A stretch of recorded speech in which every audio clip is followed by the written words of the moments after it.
3 hari, 40 hari, 4 bulan, ataupun lebih bahkan, ya. Ini jangan kita fahami ini adalah maksudnya. Bagaimana artian ini adalah maksudnya? Menganggap bahwasannya orang kalau tidak 3 hari, tidak 40 hari, tidak 4 bulan, imannya belum sempurna. Ya.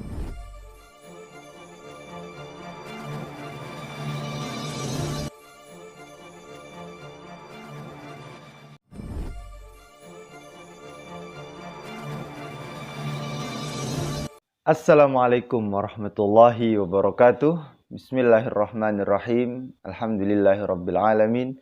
Wassalatu wassalamu ala asyrafil mursalin wa ala alihi wa sahbihi ajmain. Amma ba'd.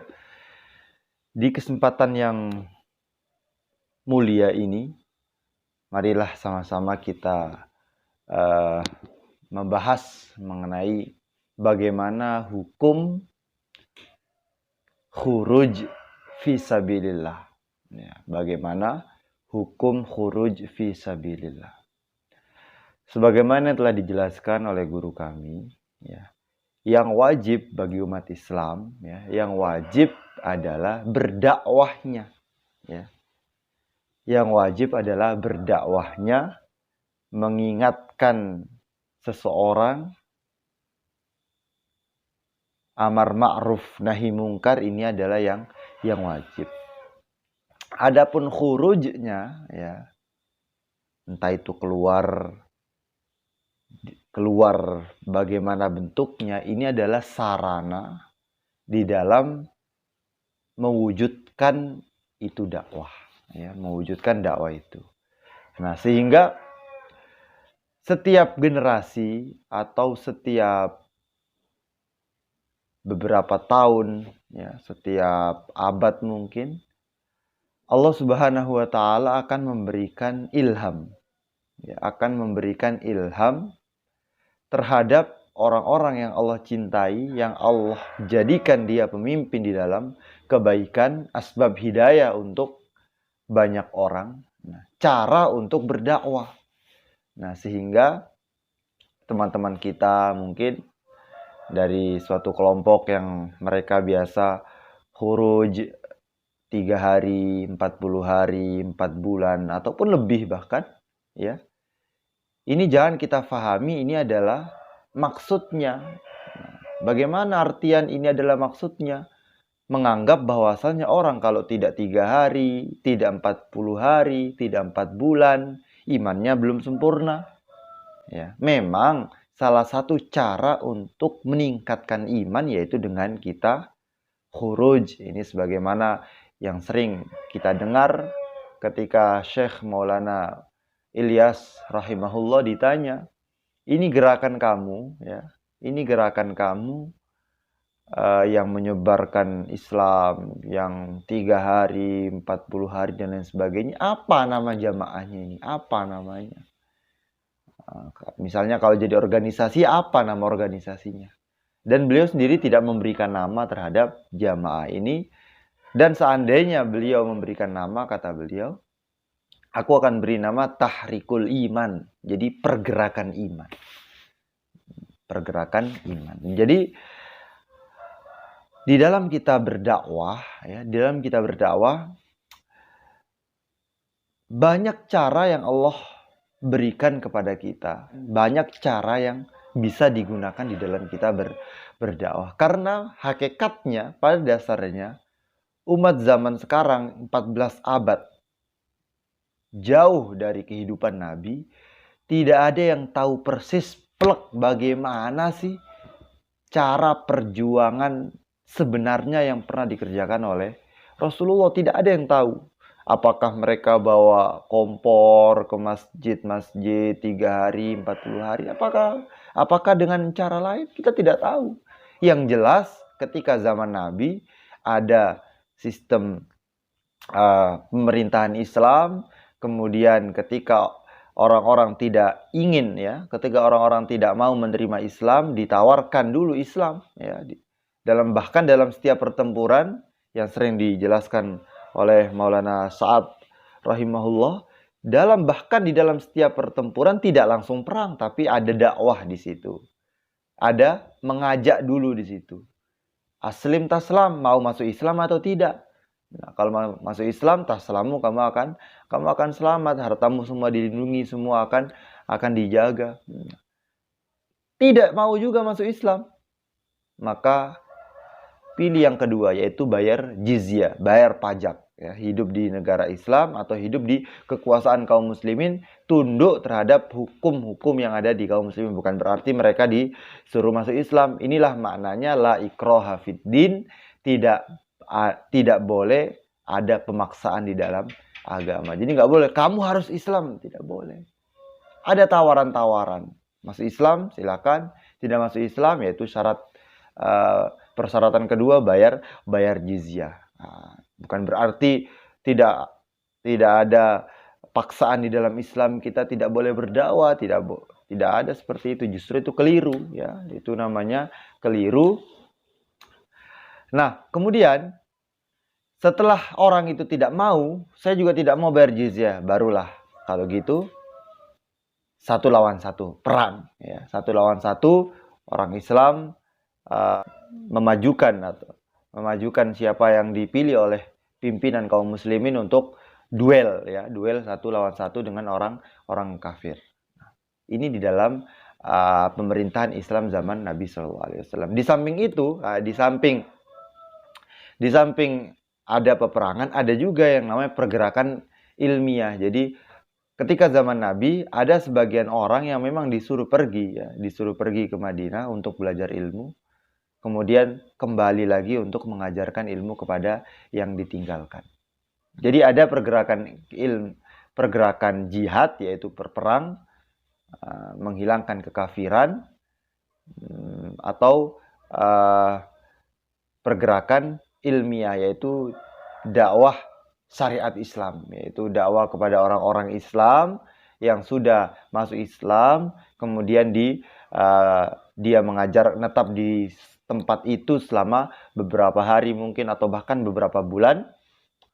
Seperti seorang sahabat yang menetap di suatu tempat selama 6 bulan. Untuk apa? Untuk mengajarkan syariat Islam. Nah, jadi pergerakan Islam, ya, kita tidak tahu secara persis karena kita tidak hidup di zaman Nabi.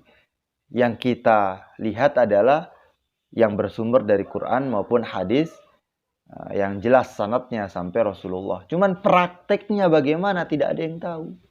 Nah, sehingga pergerakan jamaah ini yang 3 hari, 40 hari, 4 bulan, ya, ini adalah sarana untuk kita berdakwah, dan mungkin inilah yang cocok, ya, yang Allah sudah berkahi mulai zaman Maulana Ilyas rahimahullah. Nah, sehingga kita yang sudah ikut usaha ini, yang sudah pernah khuruj, jangan sampai ada dalam hati, pokoknya orang kalau belum khuruj, belum kuat imannya. Pokoknya kalau belum khuruj, belum betul yakinnya. Pokoknya kalau belum 4 bulan, masih rusak keyakinannya. Nah, ini yang keliru.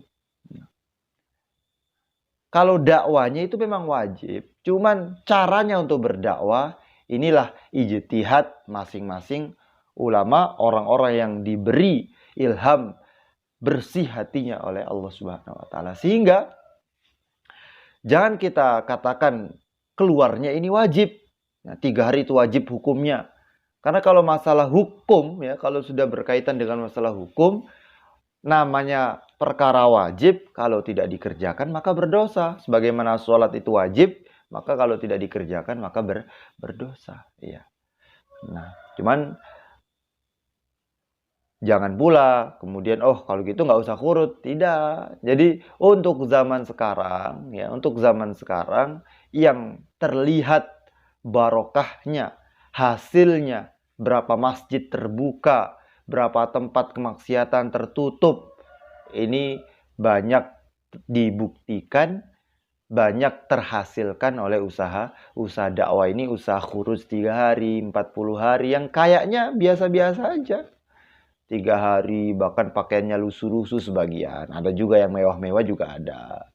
Yang naik mobil mewah juga ada. Yang jalan kaki juga ada. Jadi inilah Semua perjalanan-perjalanan dakwah ini semuanya hasil ijtihad para ulama. Ya.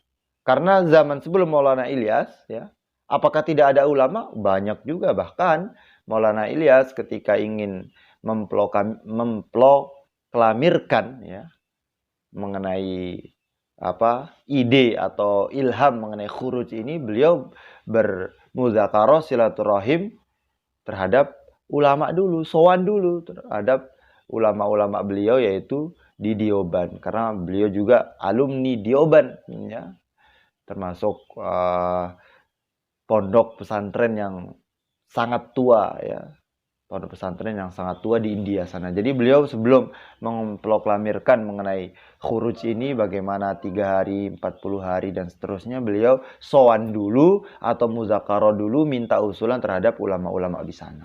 Nah, sehingga perjalanan usaha dakwah ini tidak lepas dari perjuangan para ulama. Jadi kita tidak boleh memisahkan diri dengan ulama. Ulama itu tidak pernah 4 bulan. Ulama itu tidak pernah 40 hari. Nah, ini yang keliru. Yang pertama, dia sudah menggibahi ulama, merendahkan ulama. Yang kedua, dia sudah menganggap 4 bulan ini suatu kewajiban. 40 hari ini suatu kewajiban. Sehingga orang kalau tidak 4 bulan, tidak 40 hari, seakan-akan agamanya kurang. Nah, ini yang keliru. Nah, bagaimana misalnya kita lihat di organisasi Nahdlatul Ulama misalnya. Tidak ada 3 hari, tidak ada 40 hari, tidak ada 4 bulan.